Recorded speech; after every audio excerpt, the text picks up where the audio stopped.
Google gives us any protection to our data? For example, if someone from staff can copy and paste or share the data or leads to others.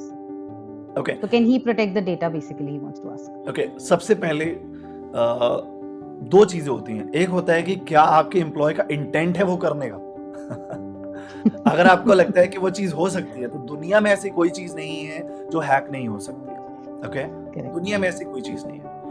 However focus should be पहले कि आपकी company में आपका culture ठीक हो, आप अपने employees के साथ एनडीए साइन करें, राइट, और एग्रीमेंट साइन करें where you just explicitly mention कि by any chance if you find somebody copying and leaking the data there will be legal consequences with them. First thing. Second, मैंने देखा हुआ है कि कई बार जब लोग एक्सेल तो मतलब कॉपी पेस्ट करके लोग ले जाते हैं, but Google is much more safer than any other software.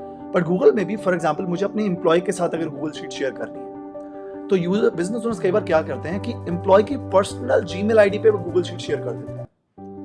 अब एम्प्लॉय की पर्सनल जीमेल आईडी है फॉर एग्जांपल, और एम्प्लॉय 1 महीने 2 महीने बाद अगर आपकी कंपनी को छोड़ के कहीं और जाता है, या फिर उसकी तबीयत खराब है, या फिर ही और शी इज नॉट वेल, ही और she can not continue working with you, तो अब आपको पता नहीं है कि उस ईमेल एड्रेस पे कौन कौन सी फाइल्स आपने शेयर की थी। So just to protect this, पहली आपका स्टेप ये होना चाहिए कि आपकी एम्प्लॉइज जी स्वीट के यूजर्स होने चाहिए, गूगल वर्कस्पेस का सारे एम्प्लॉइज का अकाउंट होना चाहिए।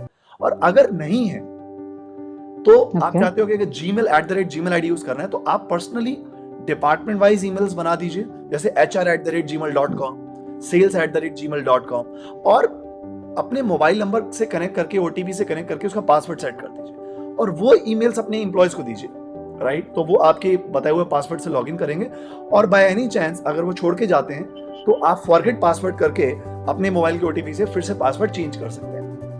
तो सबसे पहले बात हुई कि इस तरीके से पहले तो आप एक ओवरऑल प्रोटेक्शन लगा सकते हैं कि कुछ भी आप शेयर करोगे तो वो आपके पास रहेगा, पहली चीज। सेकंड, गूगल में जब आप डेटा शेयर करते हैं तो गूगल आपका फीचर देता है,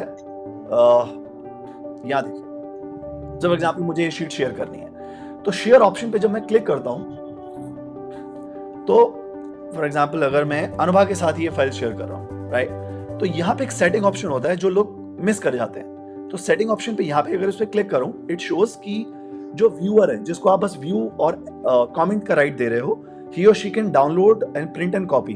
अगर मैं इसे डिसेबल कर देता हूं तो वो जो हमारा एम्प्लॉय है वो ना तो डेटा कॉपी कर सकता है, ना डाउनलोड कर सकता है, और ना प्रिंट कर सकता है। Correct, clear. और अगर आपने उसको एडिटिंग राइट दिए हुए हैं तो ऑब्वियसली ही और शी कैन एडिट, बट अगर आप इसको भी डिसेबल कर दो तो वो गूगल शीट को वो आगे किसी से शेयर नहीं कर सकता, right. So using these two methods you can make sure कि आपका डेटा प्रोटेक्टेड है। एंड अलॉन्ग विद दैट, आपको लगता है कि एम्प्लॉय को एडिटिंग राइट देने हैं बट कुछ कॉलम्स को लॉक रखना है, तो वो मैंने अभी प्रीवियस क्वेश्चन का आंसर किया था कि एडिटिंग राइट्स देने के बाद भी आप काफी डेटा को लॉक करके रख सकते हो, राइट। तो इसमें बहुत सारे ऑप्शंस देते हैं, एडिटर, व्यूअर, कमेंटर। तो इस सब तरीकों से आप अपने एम्प्लॉय को डेटा मैनेज कर सकते हो, उनको एक्सेस दे सकते हो।